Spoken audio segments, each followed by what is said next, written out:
আচ্ছা, আজকে 7 তারিখ। এখন স্বাভাবিক দিন, 7 তারিখ তো আমিও জানি। বাসায় আসছি, এখন বউ বলতেছে আজকে কয় তারিখ? আমি বললাম 7 তারিখ। বললো 7 তারিখে কি হয়?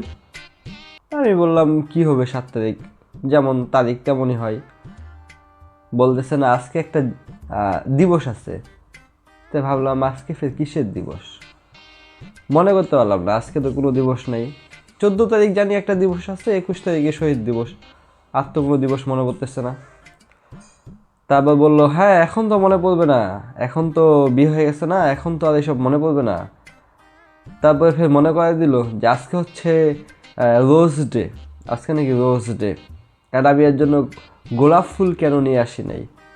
হ্যাঁ, বিশ্বাস করেন এই একটা ভুলের জন্য এখনো না খেয়ে বসে আছি, এখনো খাবার জুটে নেই কপালে। खत्म। Bye bye tata good bye गया।